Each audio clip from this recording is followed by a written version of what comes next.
The obsidian corridors of Meridian's gate did not merely dim the starlight. They devoured it, drinking in every photon until the station felt suspended in a perpetual dusk. On his first day, Daniel Kierz had found the effect awe-inspiring. 14 months later, it simply mirrored his internal fatigue. He walked the familiar path toward the negotiation chamber, data tablet tucked under his arm, shoulders carrying the weight of contradictory instructions from Earth. Hold firm but avoid escalation. Appear confident but don't provoke. Success is essential, failure is expected. Humanity could cross interstellar distances, yet still couldn't send a directive that didn't negate itself. Inside the chamber, the holographic projection of the Kessler sector rotated with solemn indifference. 17 star systems, 4 habitable worlds, and enough territorial pride on both sides to ignite another war. Daniel adjusted the translation matrix, double-checking calibration for Terraven multimodal communication. Harmonic tones layered with bioluminescent patterns and chemical cues invisible to humans. Half his job was translating their words. The harder half was translating their intentions. Ambassador Sarah Chen entered with the rest of the human delegation. Sharp-eyed, steel-haired, impossible to fool, Daniel admired her even when she terrified him. "You look like death warmed over," she said, low enough that only he could hear. "Then I'm improving," he answered. They took their places just as the Terraven delegation arrived. The aliens moved with synchronized grace, as if following a rhythm woven through their biology. Their bioluminescent patterns pulsed in unified sequences, steady gold, disciplined blue, diplomatic green, all except her. Princess Sheiler of the luminous house walked slightly out of step, not in defiance, but with effortless individuality. Her silver skin shimmered beneath shifting patterns of cool nebula-like hues. The translation software labeled her palette as professional focus, but Daniel knew the matrix often oversimplified her. She lowered herself into her seat across from him. Their eyes met, briefly, almost accidentally. Yet a faint flicker of soft violet crossed her patterns, too subtle for most to notice. He noticed. Ambassador Chen called the session to order, and the day unfolded in predictable misery. Elder Vexith invoked ancient Terraven navigation rights with authoritative gold flashing across his markings. Human delegates countered with legal precedents and diplomatic posturing. Sarcasm translated poorly. Indignation translated too well. Daniel mediated every spike in hostility, each phrase scraping at his already frayed nerves. Then, unexpectedly, Sheiler spoke. Royalty seldom intervened directly. Their role was advisory, not disruptive. Her harmonic voice carried through the chamber like a chord struck on a crystal instrument. "Perhaps," she said, "we are framing the problem incorrectly." Daniel translated carefully as her patterns shifted to contemplative violet. "We argue ownership," she continued. "Yet neither species occupies these systems. I propose joint administration, shared development, shared responsibility, shared benefit. Competition becomes collaboration." Silence followed, stunned, calculating, hopeful. Her idea broke the stalemate like a sunrise breaching a storm. Data models were pulled up. Delegates whispered urgently. Chen's expression twitched into something that might have been approval. For the first time in months, progress seemed possible. When the session finally adjourned, the room emptied quickly. Daniel remained behind under the excuse of shutting down equipment. In truth, he needed a moment of solitude to quiet the tremor in his chest. The holographic stars continued their slow rotation. 17 systems. 4 worlds waiting for life. 2 civilizations too proud to share. "What a waste," he murmured. The frustration bled out of him, unfiltered, carried by exhaustion too deep to hide. Then, half to himself, half to the indifferent dark, he added a confession he would never dare speak aloud. "I wish I could marry her." He barely heard the words leave his mouth, but someone else did. A soft rustle of fabric behind him froze him in place. Daniel turned, and his heart tried to escape through his ribs. Princess Sheiler stood 3 meters away. Her bioluminescence had shifted into a spectrum he had never seen before, gold warming into rose, rose blooming into something the software would never classify. "My answer," she said, voice quiet but unmistakably sincere, "is yes." It felt as if the chamber tilted. "You heard that?" Daniel managed. Tavan auditory perception extends into frequencies humans consider subsonic. "Your whisper was clear." He opened and closed his mouth, incapable of forming a lie, too stunned to shape the truth. She stepped closer, slowly, deliberately, like one approaching a fragile creature. "Why did you say it?" she asked. His professionalism, training, survival instincts all abandoned him at once. "Because I've watched you solve impossible problems with grace no one else possesses," he said. "Because you care deeply when everyone else pretends not to. Because I forgot you were royalty and started seeing you as someone I wish I could speak to without translation." A wave of golden amusement shimmered across her skin. "You are different when you are not performing diplomacy," she said softly. "Unfortunately," Daniel muttered, "this is the real me. I find it." Daniel spent the rest of the day floating between reality and disbelief. Every routine task felt dreamlike. Every sentence he translated blurred into background noise. His mind kept replaying the same moment. "My answer is yes." Princess Sheiler had said it with the calm certainty of someone accepting a treaty clause, not a marriage proposal muttered by a sleep-deprived human with poor impulse control. He replayed the flicker of rose-gold light beneath her skin, the quiet steadiness in her voice, the deliberate steps she had taken toward him. By the time he returned to his quarters that night, he had convinced himself he'd hallucinated the whole thing. That fragile delusion shattered when his data tablet chimed. A single message. No sender name, just a line of text: "Botanical Gardens, Sector 7, 2200 hours, come alone. S." His pulse stuttered. His rational mind tried to intervene, whispering words like protocol, danger, scandal. But his feet were already moving long before his thoughts caught up. By 21:45, he was out the door, taking the indirect routes, avoiding surveillance nodes he wasn't supposed to know about. The Botanical Garden occupied one of the station's largest interior spaces, designed as psychological refuge for species who found endless metallic corridors distressing. Simulated atmospheres shifted by zone. Humid rainforests, crystalline glades, Earth-temperate forests recreated with mathematical precision. Sector 7 was modeled after Terraven environments, softly glowing crystal formations, bioluminescent flora that cast shimmering reflections across the synthetic ground. It was quiet, too quiet, the kind of silence that held its breath. She was waiting beside a cluster of luminescent pillars. Gone was the formal diplomatic attire. Instead, she wore something simpler, flowing fabric that caught the garden light and refracted it across her skin. Her patterns were softer now, muted golds and gentle violets that pulsed in slow waves. "You came," she said. "Did you think I would?" Daniel replied, trying to sound composed but failing miserably. "I considered the possibility that your earlier declaration was the result of stress-induced delirium. Humans are fragile under elevated heat levels." He blinked. "Are you suggesting I hallucinated proposing because the room was warm?" "I am suggesting it as a hypothesis." A ripple of amused gold shimmered across her markings. "However, your presence here disproves it." Silence settled between them, awkward, electric, delicate. Two people from incompatible worlds, sharing a moment suspended outside of protocol. "I don't know how to do this," Daniel admitted. "Terraven courtship traditions require, well, biochemistry I don't have." "And human romance," she said, "is chaotic. I studied one cultural reference extensively, Netflix and chill. Yet it appears to involve neither adequate climate control nor sincere rest." Daniel almost choked. "I'm so sorry you had to learn that term.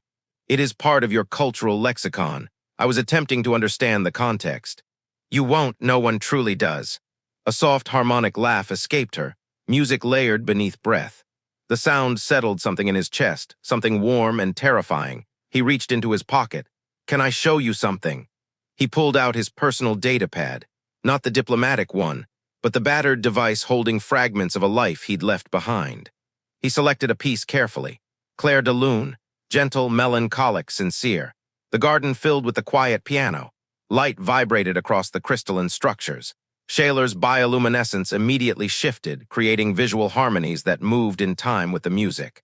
"You create structured sound to express emotion," she said softly. "Mathematically imperfect, yet deeply intentional." "That's one way to put it." "It is beautiful." They sat together on a bench of polished stone. Daniel scrolled through pieces, Debussy to Vaughan Williams, Nina Simone to Coltrane. Each time Sheiler's light responded, the colors deepening as if she were painting the air. Somewhere between the music and the glow, the strangeness of the moment dissolved. They were no longer a princess and a translator, no longer delegates from rival civilizations.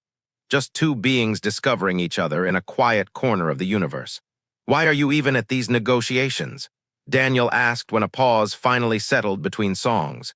You're royalty. You don't need to sit through this. Her patterns dimmed slightly. Because I am third in line, my siblings shaped the empire, I have freedom they do not. She hesitated, a rare break in her composure. I watched the border wars from the celestial court. I saw Terraven youth return broken. Others did not return at all. If negotiation can spare even a few lives, then I must be here. Daniel stared at her. You sound more human than half the delegation. Perhaps caring about waste and suffering is not exclusive to your species. The simplicity of her words struck him with unexpected force. They talked for hours, about Terraven philosophy, human humor, the absurdity of bureaucracy, the fragility of hope. Every moment felt suspended, as if time bent around them. But when the station clock struck 100 hours, her patterns flickered with reluctant blue. I must return before I am missed. When can I see you again? Daniel asked. Soon 3 weeks passed, and Daniel Kierz, once a quiet translator, had somehow become a covert operations expert. He learned which maintenance corridors never logged foot traffic, which observation lounges had malfunctioning cameras no one bothered to repair, which diplomatic archives stayed unmonitored during shift rotations because their temperature regulators hummed too loudly for Terraven's sensory comfort. And he learned all of this for one reason, Princess Sheiler. They developed a code subtle enough to slide unnoticed inside routine reports, a shift in syntax for Daniel, a particular hue choice in Sheiler's bioluminescent signature, a harmless phrase like review pending that really meant meet me in 40 minutes. Romance shouldn't have required espionage, but their reality did. They met wherever the station forgot to look. An unused treaty archive filled with dusty holographics of old failures. Maintenance walkways lit only by engine glow. A quiet nook in the Terraven botanical zone where crystalline plants sang faint harmonic tones when brushed by motion. In those hidden corners, Sheiler taught Daniel the subtleties of her people's emotional palettes. This, she said one night, her patterns blooming into warm saffron, means contentment, not joy, contentment. The difference matters. Daniel nodded, mesmerized. And this one? He asked, touching the air near her as her patterns shifted again. A soft rose gold shimmer expanded. Curiosity, she said, and a little anticipation. He nearly forgot how gravity worked. He taught her in return the messiness of human music, as unpredictable and emotionally reckless as humanity itself. She preferred classical, fascinated by its structure, but she glowed brighter during jazz, her pulses dancing in sync with improvisation. Your species, she observed once, finds freedom by breaking its own patterns. Sometimes, Daniel replied, other times we just break everything. Her light dimmed thoughtfully, including yourselves, especially ourselves. Their connection deepened, not through grand declarations, but through shared silences, accidental touches, the quiet vulnerability that slipped through when neither was performing for an audience. Daniel had never felt anything like it. Sheiler, raised in an empire where love was considered inefficient, treated every human emotion like a newly discovered star. But secrets, like gravity wells, eventually collapse, and their first collapse came sooner than expected. Captain Helena Morrow, head of human security aboard Meridian's gate, was not a woman easily deceived. She noticed patterns the way predators noticed movement, Daniel's irregular hours, his unusual access requests, his sudden interest in structurally unimportant sectors of the station. She approached him after a tense session on mining rights, her expression neutral, her posture deliberate. Mr. Kierz, she said. A word. Cold dread slid down his spine. They stepped into a private conference room. Helena activated a privacy field, the shimmering haze marking a bubble where audio scanners and surveillance could not reach. Very good, or very bad. She folded her arms. I'm going to ask a direct question, she began. Are you compromised? Daniel's heartbeat stumbled. Compromised? He repeated. Don't play stupid with me. Her eyes narrowed. Your movements over the past 3 weeks match the profile of someone conducting unauthorized intelligence exchange, or being manipulated into one. Daniel had prepared many excuses. None survived her stare, so he made a choice. Not in the way you mean, he said quietly. Helena's voice sharpened. Explain. He inhaled deeply, feeling the weight of the truth pressing against his ribs. I'm involved with Princess Sheiler, he said, romantically. The silence that followed was a force of nature. You're sleeping with alien royalty during active negotiations. Daniel winced. We're not sleeping together, different biology, but yes, we're in a relationship. Helena closed her eyes as if experiencing a migraine strong enough to bend metal. Do you understand? She said slowly.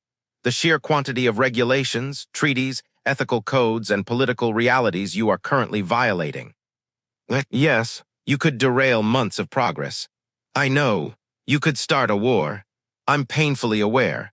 She stared at him for a long, unreadable moment. Then she lowered herself into a chair. Is it real? She asked.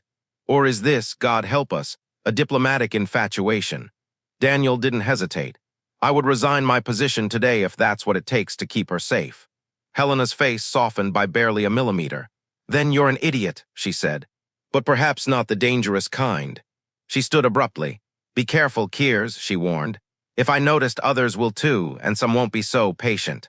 When she left, Daniel collapsed into the nearest chair, equal parts relieved and terrified.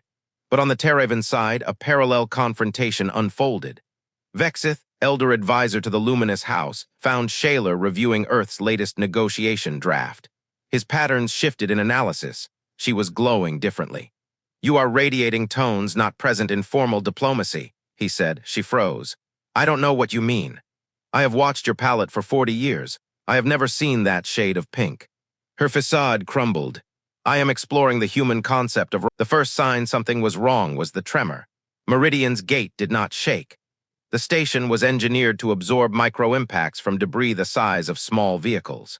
But the vibration that rippled through its structure that morning was different, deep, resonant, like something had struck the station's spine. Daniel looked up from his translation console just as the lights flickered. A low boom rolled through the chamber, a sound full of metallic groan and distant chaos. Ambassador Chen's voice cut sharply through the confusion. Report, now. Before anyone could respond, the chamber doors burst open. A security officer rushed in, armor plates still humming from emergency activation. Explosion in the commercial district, she said.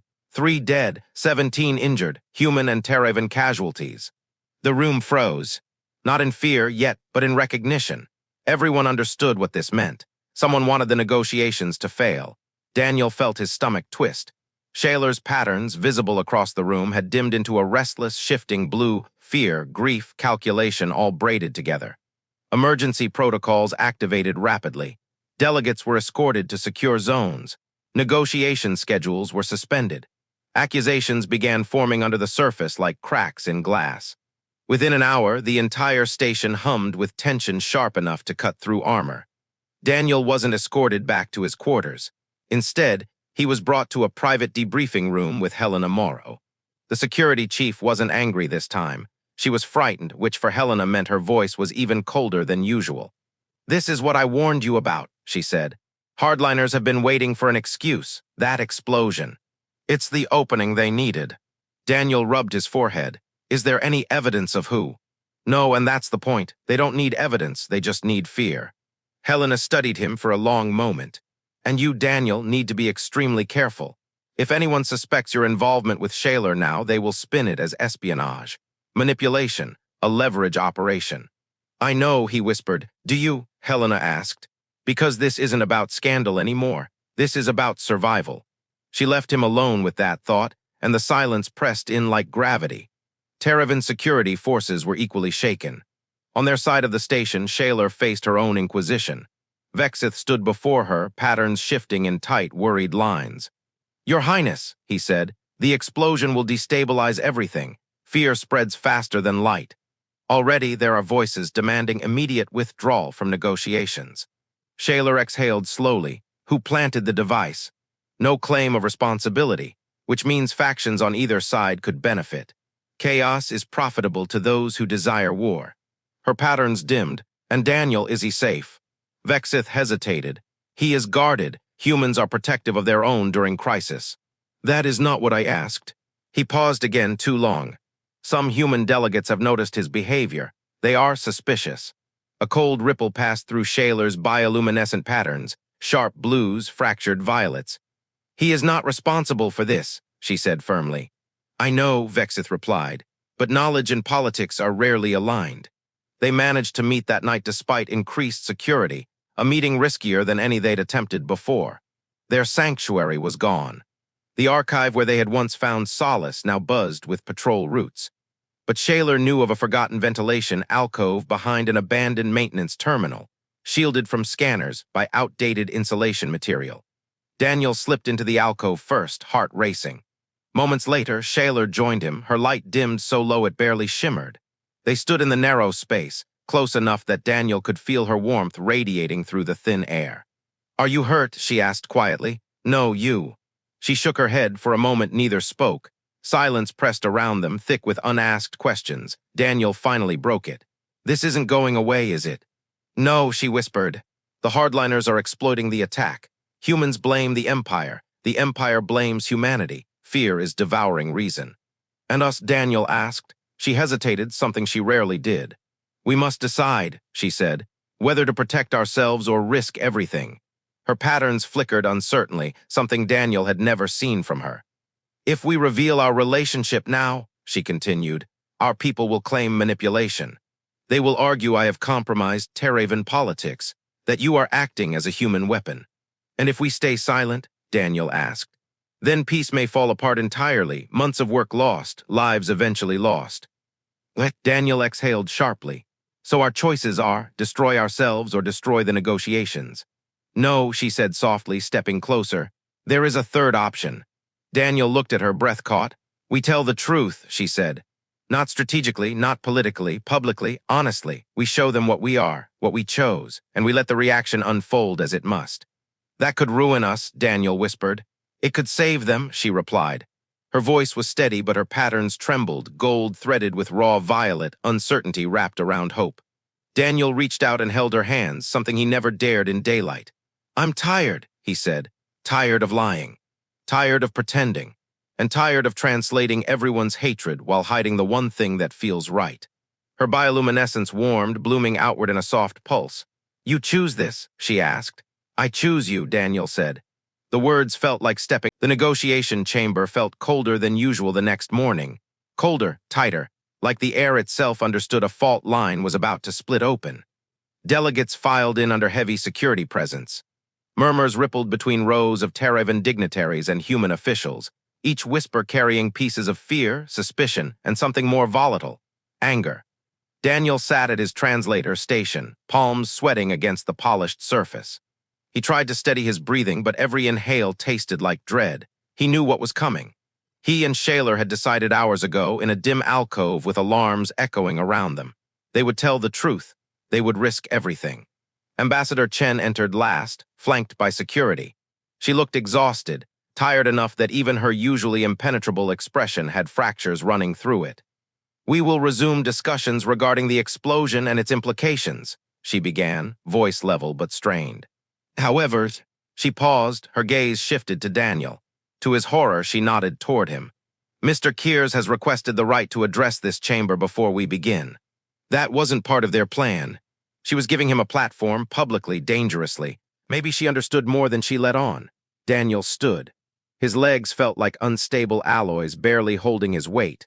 Hundreds of eyes, human and Terraven, locked onto him. He swallowed. "Thank you," he said, though his voice cracked. "I'll be brief." Every sound in the room died. Even the ventilation system seemed to hush. "For 14 months, I have translated every argument, accusation, and justification in this room. I have watched both our civilizations circle each other with suspicion, fear, and pride." He took a breath, his heart hammered against his ribs. "And I have also watched both sides ignore something fundamental. That we're not negotiating with machines or symbols. We are negotiating with people." A ripple of disapproval stirred among Terraven delegates. Humans bristled at the rebuke. Daniel pressed on. "I need to disclose something," he said, voice tightening. "Something that violates protocol, something that may end my career." Chen closed her eyes, bracing herself. Daniel forced the words out. "I am in a romantic relationship with Princess Sheiler of the Luminous House." The room exploded. Humans shouted. Terraven patterns flashed in chaotic bursts, rage, disbelief, alarm, chairs scraped. Voices overlapped into a storm of accusation. Daniel stood still, letting the chaos crash over him until a single harmonic note sliced through the noise. Princess Sheiler had risen. Her presence silenced the chamber more effectively than any security order. She stepped forward, light burning through her patterns like molten gold. When she spoke, The translation matrix struggled, trembling with the emotional weight in her voice. "What Mr. Kierz has said," she declared, "is true." Gasps spread like shockwaves. "I have observed him for 14 months," she continued. "I have seen his integrity, his commitment to peace, and his humanity. Emotions my people consider inefficient, yet which have shown me a path we have long forgotten." Her patterns deepened into luminous gold, Terraven sincerity at its strongest. "I do not apologize for this connection.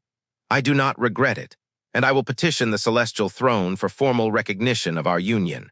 Chaos surged again, but this time, her next words slammed it to a halt. "However, let it also be known. My dedication to peace is unchanged. I do not serve human interests. I do not betray my people. I choose this relationship as a Terraven, as royalty, and as someone who has seen the cost of war." Vexith slowly stood beside her. "I support the princess," he said. "I fought in the border wars. I have watched too many die. If she believes this human can bridge our worlds, I honor that judgment." The chamber froze. Two Terraven choosing to stand beside a human translator. Unthinkable, historic. Chen finally rose, her voice sharp enough to cut the tension. "Enough," she said. "Sit, all of you." The room obeyed. Chen addressed the delegations with controlled fire. "We have spent over a year treating peace as an academic exercise. Maybe what we needed was a reminder that diplomacy is about people, not territories or numbers." Her gaze swept the chamber. "I propose a 15-minute recess. Use it well, because when we return, we decide whether this negotiation continues or collapses into fear." She banged the table once. Recess declared. The chamber emptied in a frenzy of hurried whispers and furious light. Outside the chamber, Daniel leaned against the wall, shaking. Sheiler joined him a moment later. They didn't speak. They didn't dare. They simply stood close enough that their hands brushed skin against glowing skin. Helena Morrow approached, wearing an expression that was equal parts disbelief and grudging respect. "You're out of your mind," she said to Daniel. "But it might actually work." Daniel stared at her. "What are the odds?" "Not great," Helena admitted, "but better than they were yesterday." Sheiler tilted her head. "Your support is surprising, Captain." "I don't support this," Helena said. "I support the fact that you two just forced every faction in that room to rethink their next move. Sometimes chaos is the only thing that stops a worse chaos." Chen approached, hands clasped behind her back. "Mr. Kierz," she said. "Princess Sheiler, do not thank me." Daniel frowned. "Why would we thank you?" "Because I'm not defending your choices. I'm defending the possibility that this galaxy can be better than the narrow minds sitting in that chamber." Her voice softened, just slightly.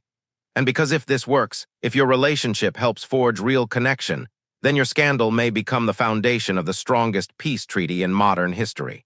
The recess ended. Delegates returned. The aftermath unfolded slowly, like solar winds reshaping the edges of a nebula. When Daniel and Sheiler returned to the negotiation chamber, the atmosphere had changed. Not softened, not healed, but shifted, as if the collective mind of the room had been forced onto a new orbit. Debates were fierce. Hardliners demanded Daniel's removal. Some Terraven elders claimed Sheiler had disgraced the luminous house. Human traditionalists accused her of manipulation. Terraven extremists accused him of seducing royalty for political gain. But the story had escaped the chamber long before the recess ended. News systems pinged. Public feeds erupted. Millions across both civilizations learned the same unbelievable truth. A human diplomat and a Terraven princess had fallen in love. Not in legend, not in myth, but here now in the heart of an interstellar negotiation that had nearly collapsed. And for every voice outraged, two more were captivated. The narrative spread faster than fear could keep up. Two people from impossible distances had chosen each other. If they could bridge their worlds, maybe the galaxy could, too. For 27 days, the celestial throne deliberated. Terraven politics were methodical, ritualized, slow. Yet in the background, public sentiment surged. Artisans began creating Terraven human hybrid emblems. Musicians composed pieces inspired by Daniel and Sheiler's story. On Earth, people lit streets in silver and gold to mimic Terraven ceremonial colors. Daniel and Sheiler stepped down from their diplomatic positions to avoid conflicts of interest. But they stayed on Meridian's gate as independent advisors, unofficial bridges between two civilizations that had finally begun to imagine trust. On the 27th day, the throne delivered its verdict. A holographic transmission materialized in the negotiation chamber. Terraven royalty, shimmering in royal resonance, spoke. The petition of Princess Sheiler of the luminous house has been reviewed. The request to formalize union with Daniel Kierz of Earth is granted. The chamber erupted, not in chaos this time, but in stunned silence. Conditions: the throne continued. Both parties shall resign diplomatic authority. Both shall undergo cultural harmonization education. The union shall be recognized under both human and Terraven law. May their joining become a model of cooperation. Daniel barely heard the rest. Sheiler's patterns exploded into radiant gold, so bright dozens shielded their eyes. She turned to him, and for a moment the galaxy contracted into a single point. "Is this real?" he whispered. "Yes," she said. "Yes, Daniel, it is." 3 months later, the Human Federation and the Terraven Empire signed the most comprehensive peace treaty in their history. Not because of fear, not because of exhaustion, but because somewhere in the heart of Meridian's gate, two people had proven that connection was possible. The signing was followed by something the galaxy had never witnessed: a Terraven human wedding. It was held in the botanical garden where they had first met in secret. Now it was filled with delegates, engineers, observers, and citizens from both species, those who had once doubted and those who had quietly hoped. Sheiler wore ceremonial Terraven attire woven with bioluminescent filaments that pulsed gently with her emotions. Daniel wore a redesigned diplomatic uniform modified with silver threads Terraven eyes could read more easily. Ambassador Chen officiated the ceremony. She looked severe as always, but there was something almost soft in her gaze. "We gather," she said, "not as humans or Terraven, but as witnesses to something improbable. Two individuals who chose honesty over protocol, connection over fear, and courage over caution. Their vows were spoken in both languages." Daniel stumbled slightly on the Terraven harmonic tones, but Sheiler smiled, forgiving. She promised to guide him in the bioluminescent lexicon, though, she added, "you will never master it." Terraven guests laughed, genuine amusement. They exchanged rings, human tradition, and Sviat Aero crystals, Terraven tradition. The crystals pulsed when brought together, synchronizing in a soft glow, symbolizing bonded resonance. When they kissed, nearly 40 recording devices captured the moment from every imaginable angle. Within 20 minutes, it was broadcast throughout both empires. Marcus Webb elbowed Daniel afterward. "So you married a princess," he said. "I told you that message wasn't spam." Daniel groaned. "I panicked." "You blushed," Marcus corrected. "And now look at you, universe's unlikeliest success story." Later, Daniel and Sheiler stood at an observation window, overlooking a region of space that had once been bitterly contested. Human ships and Terraven vessels moved side by side through the newly designated cooperative corridor. "Do you regret leaving your old life?" Sheiler asked softly, voice harmonized with curiosity shades. "I didn't leave it," Daniel said. "I outgrew it." Her patterns warmed. "And you?" Daniel asked. "I regret nothing," she said, "though I am curious about our future offspring." Daniel nearly choked. "Offspring. But we haven't even." "We have time," she said calmly. "Terraven gestation periods are long, and genetic compatibility studies will take months." Her patterns flickered with mischievous gold. "This is what humans call a bombshell, yes." "Exactly that," Daniel muttered. She laughed, a musical, layered sound that resonated across the glass. They watched the ships cross the corridor, peace flowing where conflict once simmered. "Do you think this will last?" she asked. Daniel thought of the explosion, the fear, the doubt, and then of the way both species had responded to truth, of how connection had spread faster than suspicion.